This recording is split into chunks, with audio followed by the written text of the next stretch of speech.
When I was first diagnosed with type 2 diabetes, I thought, that's it. I'm stuck with this for life. I was tired all the time, my blood sugar was all over the place, and every doctor I spoke to made it sound like meds were my only way forward. But I refused to accept that. Deep down, I believed my body wasn't broken. It was just out of balance. And if I could figure out how to reset it, I could reverse the course completely. No more constant fatigue, no more scary blood work, no more watching my health slowly slip away. And you know what? I did it. I brought my A1C down to a healthy level, got off medication, and I've stayed in remission ever since, with no symptoms, no complications, and full energy. In this video, I'm going to walk you through the exact 3-step process I used to do it. This is the same process I now share with others who want the same outcome, remission naturally. And I'll say this up front, this is not a quick fix, but it absolutely works. So if you've been told that type 2 diabetes is permanent, keep watching. That story ends today. Now, before I give you the steps, let me be real with you. This is not about perfection. I wasn't eating kale and doing yoga on a mountain every morning. I was just sick of feeling sick. I needed a system I could actually stick to, something simple, doable, and proven to work. So I stripped everything back to basics and created a 3-part foundation that changed everything for me. I call it Eat, Move, Think. And I'll show you how I made each part work in my real life, not just some ideal version. Step 1. Eat. Let's start with the hardest truth first. You can't out-medicate a bad diet. And I say that as someone who tried. I used to eat like food didn't matter.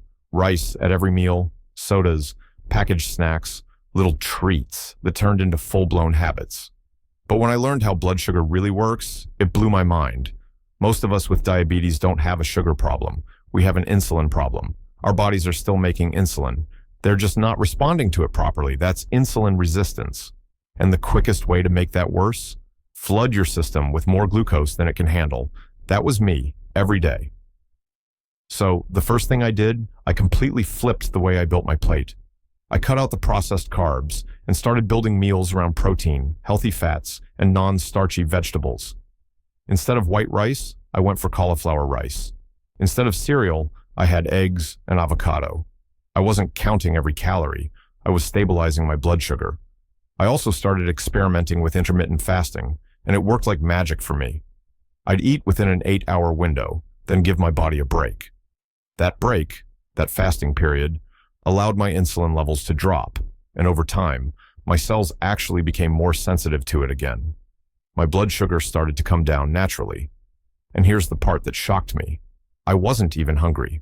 When you eat right, your cravings calm down. And when your cravings calm down, you stop needing willpower to make healthy choices. Food stopped controlling me, and I started using it to heal.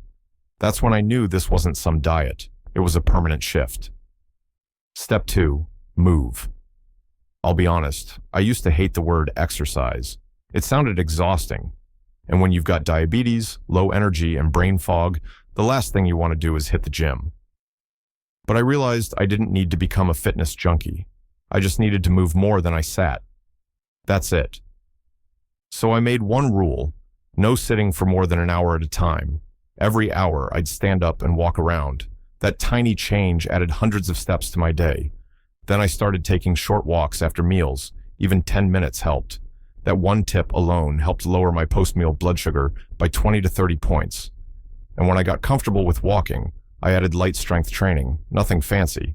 Just bodyweight squats, wall push-ups, and a few resistance bands. Why? Because muscle burns sugar. The more lean muscle you build, the more glucose your body can use without needing tons of insulin. So you're literally reversing insulin resistance by lifting your own body. That's powerful. But the biggest thing wasn't what I did. It was that I did it consistently. I didn't wait to feel motivated. I made movement part of my identity. I stopped saying, I should work out, and started saying, I'm someone who moves every day. That mindset shift made all the difference. I was no longer exercising to lose weight or punish myself. I was moving to reclaim my health. And that's a much better reason to keep going. Step 3. Think. This one surprised me the most. I used to think diabetes was just a physical issue, but the mental side is huge. When you're constantly told you're broken, or that you'll always need meds, or that it's progressive, and incurable, that messes with your head. And when your head's messed up, your habits fall apart. So I had to rewire my mindset. I stopped seeing myself as a diabetic and started seeing myself as someone in healing. That shift alone changed how I showed up. I made space every morning to visualize what it would feel like to be fully healthy. Not someday, right now. I pictured myself full of energy, off meds, blood sugar stable, living fully. And that vision became my compass. Every meal, every walk, every decision, I asked myself, is this taking me closer to that version of me? If yes, I did it. If no, I let it go. I also started journaling, nothing fancy. Just 1 page a day where I'd check in with how I felt, what worked, what didn't, and what I was proud of. That built momentum. It helped me stay present and notice the small wins, like waking up with more energy, or seeing my A1C inch down, or going a whole week without a blood sugar spike. These wins added up, and over time, I stopped needing external motivation. I had proof that this was working, that I was healing, and that proof fueled everything. Now, let me give you some real-world inspiration, not just from me. Paul, a guy who used to weigh over 300 pounds, dropped 105 pounds and brought his A1C from 6.8% down to 5.5% without any meds, all by switching to a low-carb diet and walking more every day.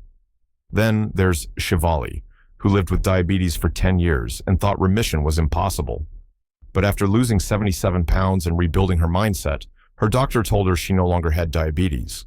And Devlin, in his 60s, who used to think diabetes was permanent, dropped 40 pounds in 6 months and reversed it all, with diet, movement, and a brand new outlook on life. These aren't exceptions. These are examples of what happens when you take control and follow a process that works. So let's recap. Step 1.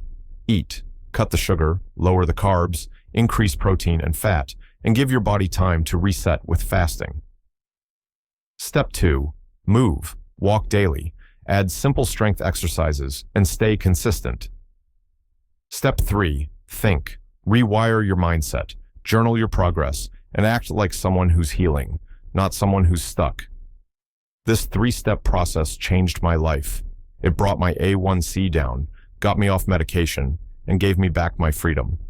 No more guessing, no more fear, just clarity, energy, and confidence that I'm in control of my future, not my diagnosis. And if you're still watching this, I want you to know something. You can do this too. You don't need to be perfect. You don't need to overhaul your life overnight. You just need to start. Start with 1 step, 1 walk, 1 meal, 1 new belief about what's possible, and then keep going.